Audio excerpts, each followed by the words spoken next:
A Friend of a Friend by Never You Mind Who.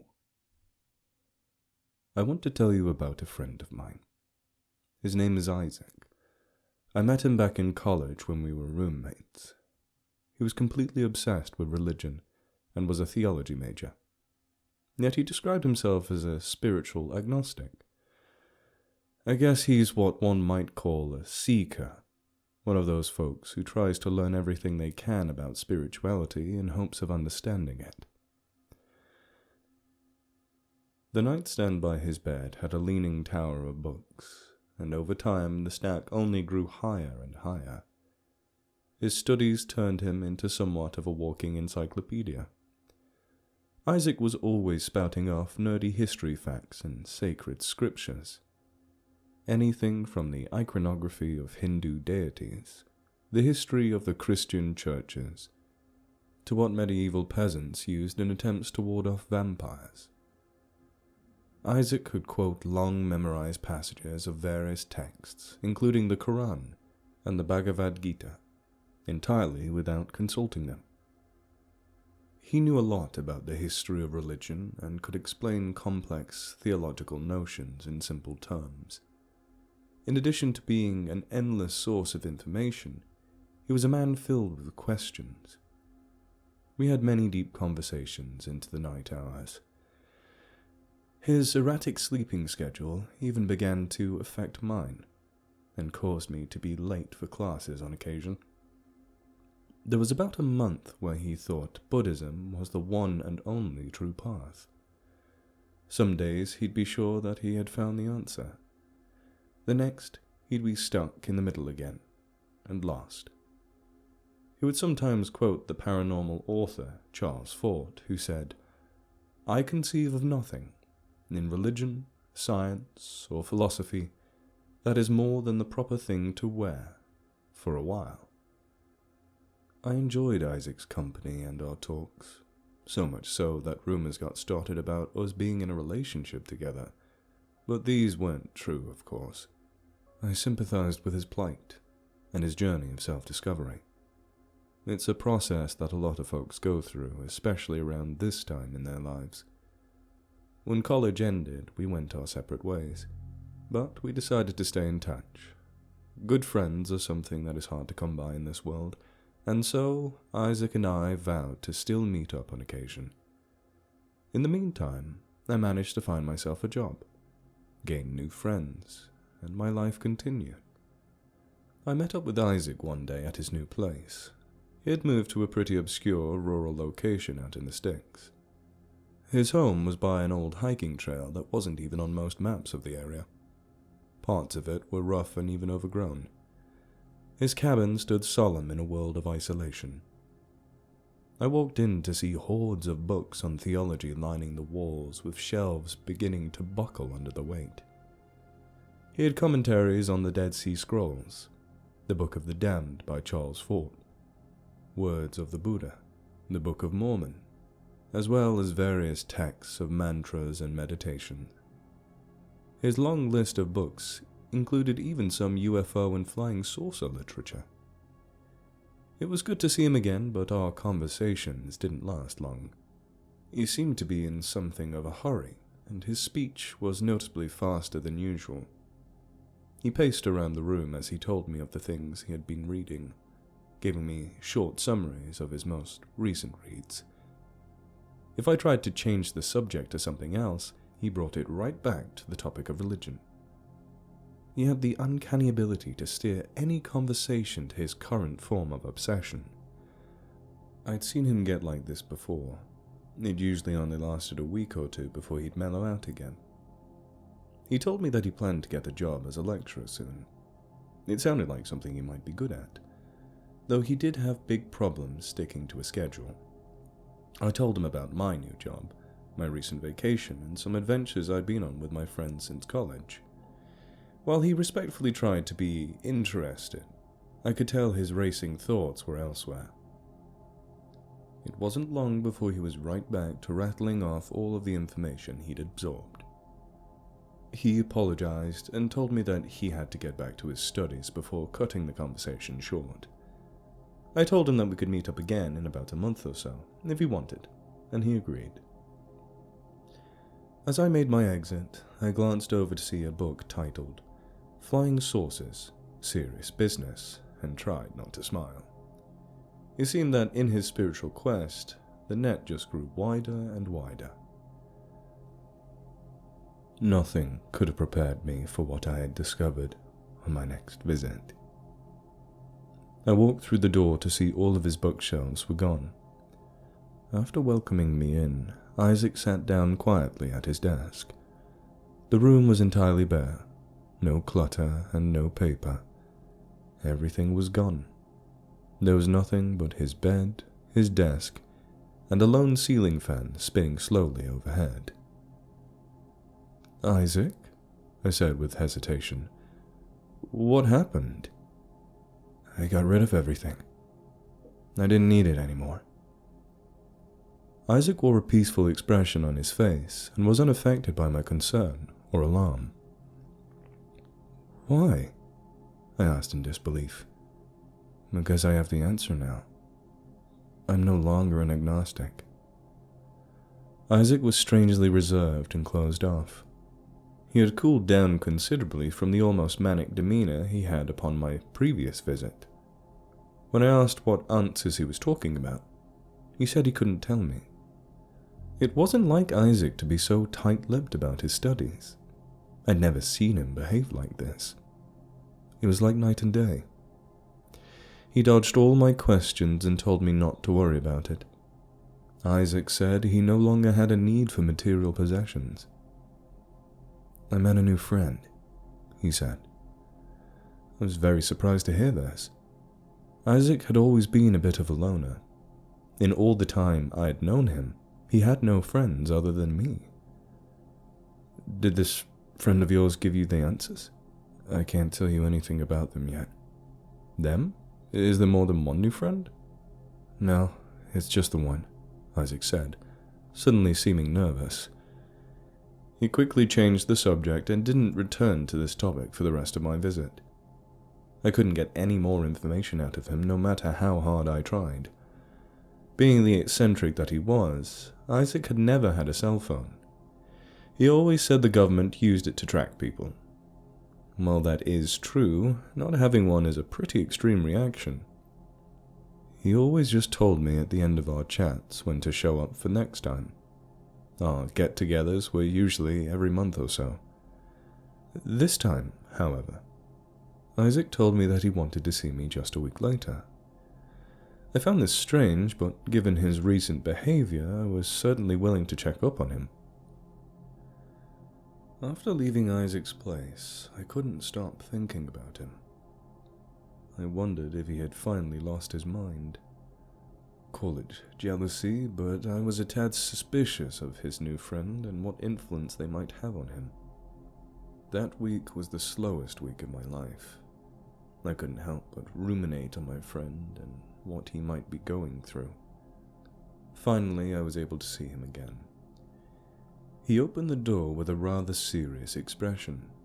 The first words he said to me were, "He said I could tell you now." He invited me in and told me his story. He was apparently out on the hiking trail one morning after a particularly deep theology study night. Near a specific rocky overhang, he kneeled on the ground and began to call out or pray to the divine to provide him with answers for his many questions. According to Isaac, he was then contacted by something. I don't know what I was praying to. Just the universe or anything that would listen, said Isaac. This wasn't the first time Isaac had tried to interact with the divine by praying, but something different happened this time. The wind picked up around him, and he felt a strange, almost apocalyptic feeling. Before him, a glowing humanoid being appeared. It was in the vague shape of a human outline, but it shined with an incredibly brilliant light that somehow did not hurt his eyes to look at. It was an angel. I know it was, Isaac said. They had no name and no gender. They weren't he or she, but they spoke to me telepathically with imagery in my mind. Isaac said that this being taught him things. They put images in his mind's eye. He saw people around a stream with a village being set up, then a river and cities being built. He saw how civilizations had formed and grown. Then he saw the human body broken down on a cellular level, and the patterns or pathways by which the neurons fire in the human brain. This being seemed to demonstrate that it deeply understood humanity, how it came to be, and what it is now. He was instructed not to tell anyone what he had experienced yet. After their telepathic conversation, the being vanished completely. Hearing all this, I was utterly dumbfounded. "Are you sure about this, Isaac?" I asked him. "Absolutely," he replied with sincerity in his voice. Isaac informed me that the being had talked with him again recently, and told him that he could tell me what happened.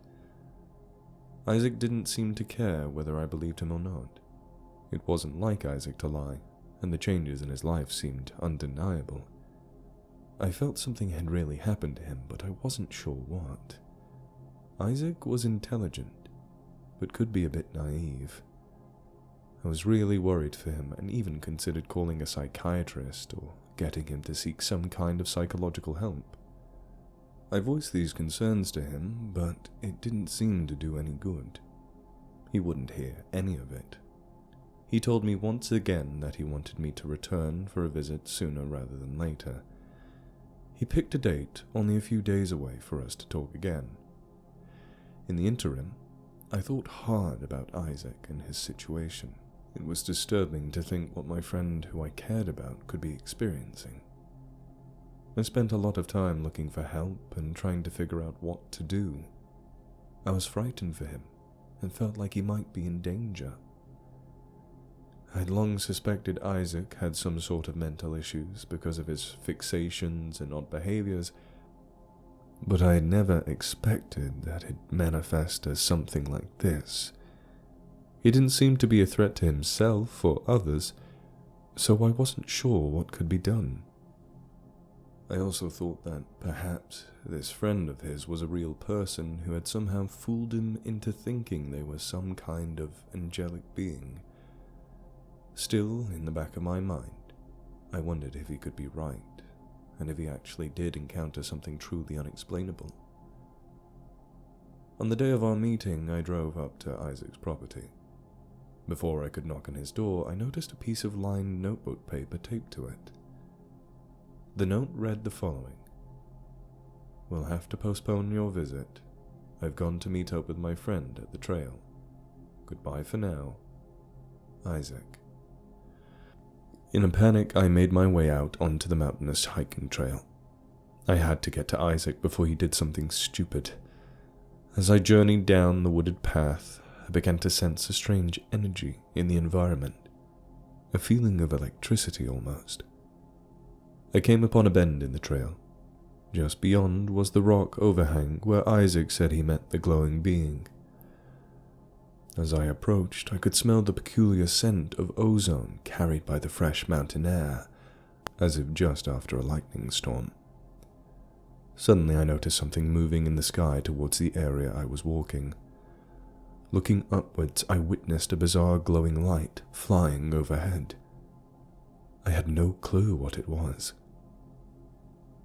I stared mystified for a moment before returning to the task at hand. I trekked onwards down the trail bend to see Isaac standing there beneath the rock overhang.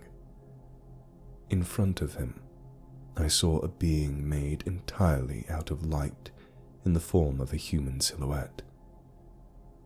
I was in utter shock. The being emitted no sound, but appeared to be somehow conversing with Isaac, who stood motionless. I couldn't believe what I was seeing. I pulled out my cell phone, but as I lifted it to record this bizarre scene, the screen inexplicably blanked out. Smoke began to emit from my phone. Suddenly it became burning hot to the touch. It was like putting your hand on an active stove. With a yelp of pain, I dropped it and watched as the phone went cascading down the mountainside. When I looked back up, I saw the object again in the sky. It got closer and brighter until I could see it in full view. It was a shining silver flying saucer. A strange sense of paralysis overtook me, and I somehow lost the ability to move. The craft slowly descended in a falling leaf pattern as it made its way to the earth. Landing gear extended from the craft and pierced the ground as it came to a final rest.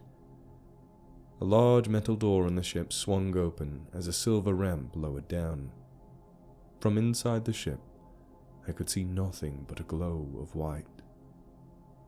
I was amazed and terrified, but frozen completely motionless. I stood in silent anticipation with my heart racing.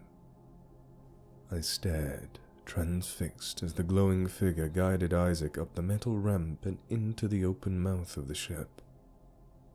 A strange smell of sulfur emanated from the saucer.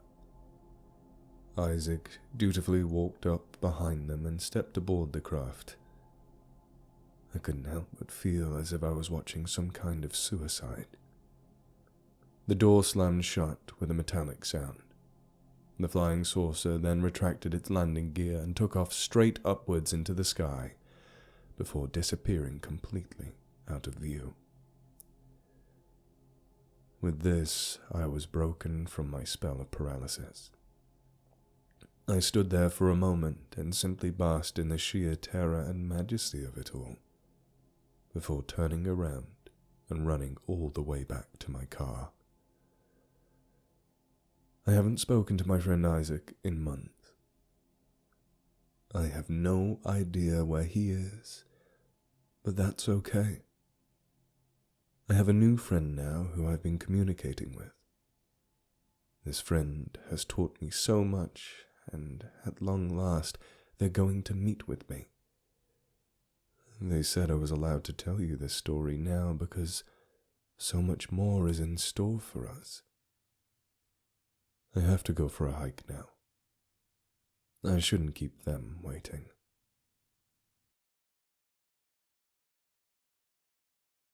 Hello everyone, Nature's Temper here, just reminding you that we have t-shirts. If you want to support and show your love for the channel, look in the description below. There you will also find a t-shirt design called Bring Back the Wolf. All proceeds of this design go directly to the Rewilding Institute, a charity that I fully support.